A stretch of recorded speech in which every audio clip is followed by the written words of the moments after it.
Welcome to Space to Ground. I'm Chelsea Bayarte. Election Day in the United States is coming up on November 5th, and Americans are hitting the polls. We know that absentee ballots allow people to vote when they're out of their home state, but what happens when you're 250 miles above the Earth during an election cycle? In 1997, astronaut David Wolf became the first American to vote in space while he was aboard the Mir space station, and astronauts have exercised their right to vote ever since. Today, all 4 American astronauts currently on the space station have indicated that they plan to vote in the 2024 presidential election. The process is quite simple. The astronaut fills out a federal postcard application to request an absentee ballot. Once approved, they are set up to vote in space. The encrypted ballots are sent to the astronaut's secure on-orbit email account. The astronaut casts their vote, and the ballots are transmitted to a NASA tracking and data relay satellite.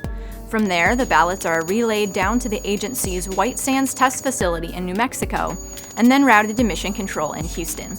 The final step is to deliver the ballots to the county voting clerk in the county where they live. NASA astronauts Jasmine Moghbeli and Laurel O'Hara also voted in the primaries back in March, and Kate Rubins even made her own makeshift voting booth during the 2020 election. It was her second time voting in space. The space station crew got to celebrate Halloween last week.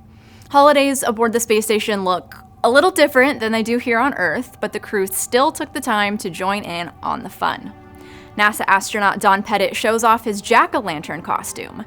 Pettit is known for being an inventor, so of course, his costume lights up. October 31st actually has a special meaning besides Halloween. It's the day that Expedition 1 launched back in the year 2000. It was the International Space Station's first long-duration mission, and it kicked off a continuous human presence aboard the space station when the crew arrived on November 2nd. That means that for the past 24 years, the space station has always had people on board. The crew of 3 spent 4 months installing life support and communication systems and continuing the station's assembly. Space to ground. NASA's SpaceX Crew 8 mission splashed down on Earth, concluding their 235-day mission, and all 4 crew members are doing well. This means that there's an open parking spot available at the Zenith port of the space station's Harmony module.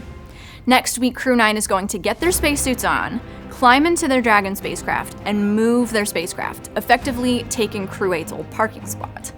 By relocating their spacecraft, it makes room for an upcoming cargo spacecraft to dock next week.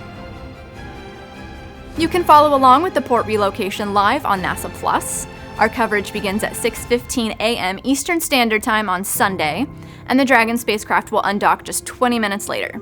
It'll travel to its new port and is expected to dock again at 7:18 a.m. That's it for Space to Ground this week. Thanks for watching.